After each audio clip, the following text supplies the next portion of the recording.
Hey H2 family, I'm back with now I guess we'll call it the fifth installment of H2 Getting to Know You. We actually had a fifth.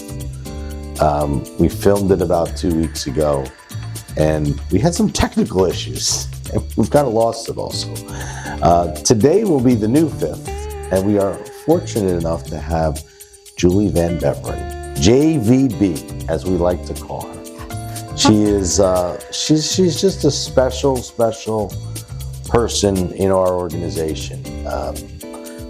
Big personality, fun, works hard, loves the company, and I'm just glad you're here. Thank you for coming in to share your story. Absolutely, thank you for having me. So, Juli, we like to go back and talk about how you got here. So. Everybody out there in H2 land can understand where someone came from and how they became part of this little family and this little story we got going on. And then we'll get into what you do on a day-to-day basis and what you like about your job and how you interact with everybody. And maybe we'll throw a little trick about how do we make us better at the end. But I may or may not ask that question. Is that okay? So I understand you were born in the great city of Chicago. Or outside Chicago. Yeah, I was. Swedish Covenant Hospital. Swedish Covenant Hospital. That's a mouthful. I was going to say it 10 times fast. Does it exist anymore? I honestly don't know. Yeah, because I used to do a lot of work in hospitals. I don't remember ever hearing that one. Yeah, I'm not sure. And there's been a lot of revamping in the Chicagoland area too, with like Oak Street Health and like. Oh yeah. Yeah, University of Chicago, all of that. But you know what? Oak Street Health is owned by CVS. You know, I did hear that, and I forgot about it. Do you know I'm a board member of CVS? I did not know that. Yes, I am a board member of CVS. So, funny tidbit. Sorry, sidebar. Then you moved to Grand Rapids, Michigan, early years, and then your family took you to Slovakia. Yes. Tell me about that. So, how did you end up there, and what memories of living there do you have? Yeah, so my mom's side of the family, my grandmother's family, they're all from Slovakia originally. So Tomislav, south side of Bratislava. Also something you can say 10 times fast and probably get a little tongue twisted. When we moved there, it was right after the USSR dissolved. Mm-hmm. And so it was like when the Czech Republic separated from Slovakia. So Czech Republic is where like a lot of the industry and all the cool, fun progness happens. Mm-hmm. And then the Slovakia side was mostly like agriculture. Someday, let me tell you a story of when I was in Prague. Okay. And my plane blew up.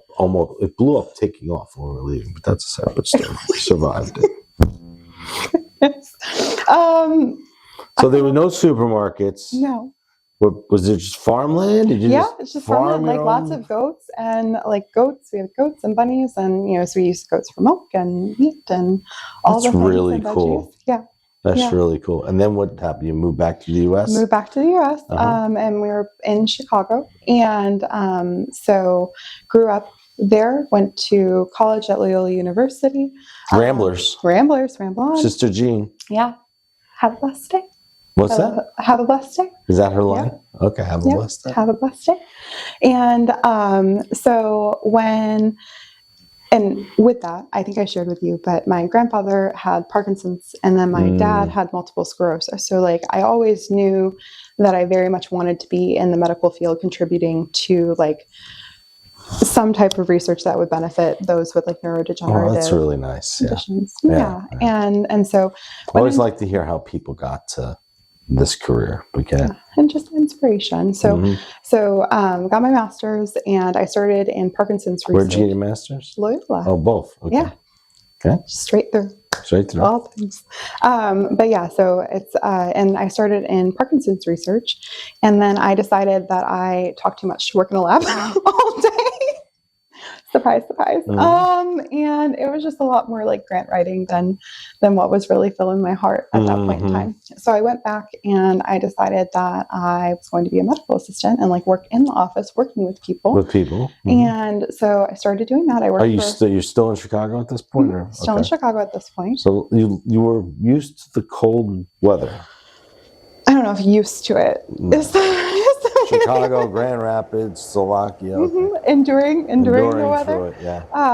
But yeah, so still there. I started working for Florida Health's Chicago campus. It was Adventist at the time. It makes a lot of sense. Have a Florida campus in Chicago. Yeah, just little things here and there. They need a vacation spot, you know? But yeah, so working for them. And then it was Super Bowl Sunday, 2015. The Broncos were playing the Seahawks. And we got 18 inches of snow the night before. And then 16 inches of snow the morning after. And I was living in the city, street parking. Oh my God. And had to shovel my car out. And I said, yeah, we're moving to Florida and we're never doing this again. And then you worked, I understand, in primary care for a while. I did. So I worked in primary care when I first, prior to leaving Chicago, and then when I moved to Jacksonville initially. And I had the opportunity of working with an absolutely phenomenal doctor. Shout out to Dr. Cotton.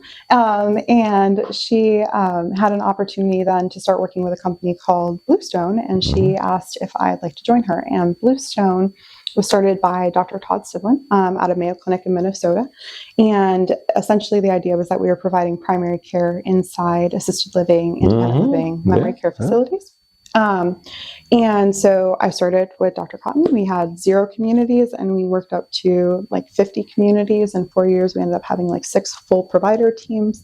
Wow. And I went from being in like the, like medical assisting to like the territory manager of that area, which was just an absolute privilege. And that's also where I met Miss Brittany Page, was during COVID. Oh, so this is how it all comes together. Yeah, all playing together.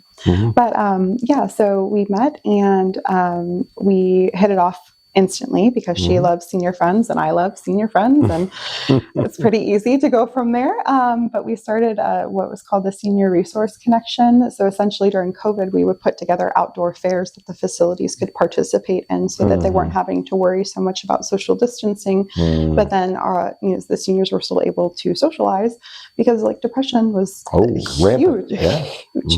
And so just doing what we could to... I get depressed just thinking about it. Amen. And so just doing what we could to invest back in the communities that we love so much. And so then when there was an opportunity to, when Brittany was looking for an operator for H2, I said, we work really well together. I love the mission. I love the company. I actually went to the baseball game where you threw the first pitch. Remember that year. That was fun. Yeah. Threw a strike too. Yeah. And I practiced for like 10 days. I was very nervous about it. Actually, on the weekends, I would go in my backyard, I'd set up a target by a tree and just throw like 10 balls at it and pick them up. It was really fun. Anyway. No, I don't blame you. It's a lot. You did great though. You gotta go. Worked out. Yeah. And so and just also being there in that moment, because I think it was about 2 months prior to when I actually joined and we had the conversations. I just really loved the atmosphere of the company and just the culture that was being made.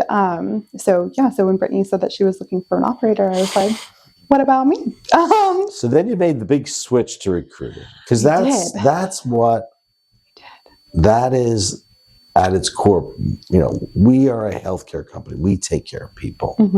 But from a growth and development and perspective, without finding the people, without bringing people in, we don't have anything. So you and your team and the entire recruiting team, Carol, have a very critical part of what we do here. Yeah. So when did you make that shift? Why? Yeah. And what excites you about that? So it was question. It was a good question. So about a little bit over a year, I had some health issues that came up and some personal things, and also with the position, Brittany and I had a lot of conversations where in this role, I really didn't feel like I was as effective as I wanted to be, because it's very different than primary care. They're licensing, all of the things, and but I love the company and I love the team, and that's always been something that, from a leadership perspective, I've always really enjoyed is team building and networking, retention, all of the things. So having that conversation, then I had the opportunity to come to the recruiting side, and which is not ever something I'd thought about, but it was instantly a fit. And kind of natural. Yeah. And so that's one of the things I love so much about recruiting is it's so hard to find out what you want to do. And then finding where you want to do it is a whole different journey because you're making sure that there's a value match. You're making sure that all of these things are aligning. And that is just, it's so gratifying. And I think that's important just from what we do, from our core beliefs. Like number 9 is everyone deserves to be happy, right? So, from my perspective, the fact that you start that process before people come on board really kind of sets the tone of people's experiences here. Yeah. And honestly, I would even tie in number 6 to that too, which like believe in what's impossible and make it happen. And because a lot of times when I'm speaking with candidates, people's priorities change based on their season of life. They change based on just a variety of factors. So actually talking to them and listening to say, okay, so you're saying that you want flexibility. You're saying that you want, maybe a 4-day work week. Maybe you want a 30-minute commute, or you just want to be close to home. You want to be in a quiet neighborhood. Any of these factors. Okay, I can work with that. Right. Easy peasy. Right. Or like you want to go have this vestibular certification, rock on. Let's make it happen. Let's make it happen. Absolutely. Right. And that's the beautiful thing, because while we've gone from a very small entrepreneurial venture to almost a real company, we're almost 300 clinics now, we still maintain that hope that say, hey, how do we find out what's important to people, and if there's a program or something like that, you can make that happen. During the recruiting stage too, right? 100%. And then being able to collaborate with hiring managers and leadership to say like, hey, this is what this person's priority. So it's very individualized to everybody that comes on. It's not going to look exactly the same every single time we put out an offer, because every single person's not the same. Now, while everyone's not the same and everything's different, are there any themes in recruiting about new recruits on what's most important to people? Yes, I would definitely say that flexibility, not so much location in a geographical sense, but like the type of area is very important. Like I want urban, I want not urban, that is important. And then I would also say clinic cadence and leadership support. Okay. And do you pass that on to leaders? Like, you let them know ahead of, how important the support is. Definitely. That's definitely. great. Definitely. Job. Well, this has been great. I'm going to ask you one last question. Okay. Here you are, you and me, just sitting there talking.